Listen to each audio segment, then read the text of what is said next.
فرمایا وَإِذْ آتَيْنَا مُوسَى الْكِتَابَ، ہم نے موسیٰ کو کتاب عطا فرمائی ہے، اور کتاب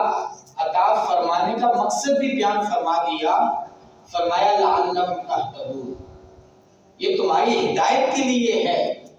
تو گویا ہم کتاب کو چھوڑ کر، ہم اللہ کے کلام کو چھوڑ کر، اللہ کے راستے کو چھوڑ کر اگر ہم کہیں اور کامیابی حاصل کرنا چاہیں گے،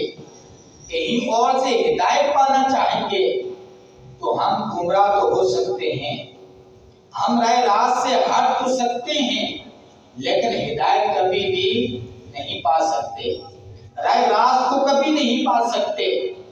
اور راہ راست پانے کا ایک ہی طریقہ جو میرے رب نے بتا دیا ہے وہی ہے۔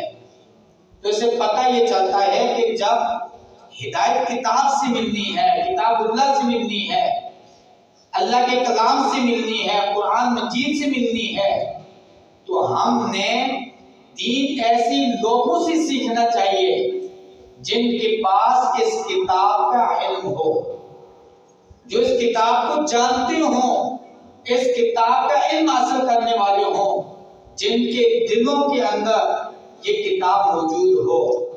لیکن ہمارے ہاں کیا ہوتا ہے، ہمارے ہاں دینی کوئی بھی مسئلہ ہو، ہم موچی سے بھی پوچھ لیتے ہیں، ہم دھوبی سے بھی پوچھ لیتے ہیں، ہم کسی مستری سے بھی پوچھ لیتے ہیں، ہم دنیا کے کوئی بھی عہدہ رکھنے والا ہو، ہم دینی مسئلوں سے ڈسکس کر لیتے ہیں، ان کی رائے لے لیتے ہیں، ان سے معلومات فراہم ہمیں ہو جاتی ہیں اور ان سے حاصل کر لیتے ہیں، اور صرف حاصل نہیں کرتے بلکہ ہمیں 100% یقین بھی ہو جاتا ہے، اور اس کے بعد اگر کوئی عالم علم ہمیں کوئی دینی مسئلہ بتائے، کوئی دینی بات بتائے، تو ہمیں اس پر یقین نہیں ہوتا، ہم کہتے ہیں ہم نے فلانے بزرگ سے یہ سنا ہے، ہم نے فلانے بندے سے یہ مسئلہ سیکھا ہے، تو ہم کتاب اللہ کو چھوڑ دیتے ہیں، کتاب کا علم رکھنے والوں کو ہم چھوڑ دیتے ہیں، ان کو ہم ترک کر دیتے ہیں، اور ہم ترجیح کیسے لوگوں کو دیتے ہیں، ہم دنیا داروں کو ترجیح دیتے ہیں جن کو اس کتاب کا الف با کا بھی پتہ نہیں ہوتا۔ تو اللہ نے فرمایا وَإِذْ آتَيْنَا مُوسَى الْكِتَابَ، کہ ہم نے حضرت موسیٰ علیہ السلام کو کتاب عطا فرمائی ہے، وَالْفُرْقَانَ، اور یہ کتاب ایسی ہے جو حق اور باطل کے درمیان فرق کرنے والی ہے۔ تو گویا سے پتہ یہ چلتا ہے کہ اگر ہم حق اور باطل کے اندر تمیز کرنا چاہتے ہیں، حق اور باطل کو الگ الگ کرنا چاہتے ہیں، ان دونوں کے درمیان اگر ہم فرق کرنا چاہتے ہیں،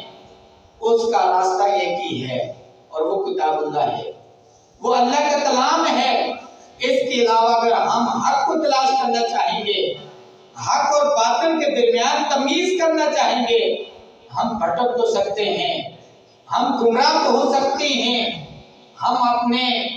نفس کی جو فریب کاریاں ہیں اور شیطان کی جو فریب کاریاں ہیں ان کے اندر پھنس تو سکتے ہیں، لیکن حق تک کبھی رسائی حاصل نہیں کر سکتے، حق کو کبھی نہیں پا سکتے،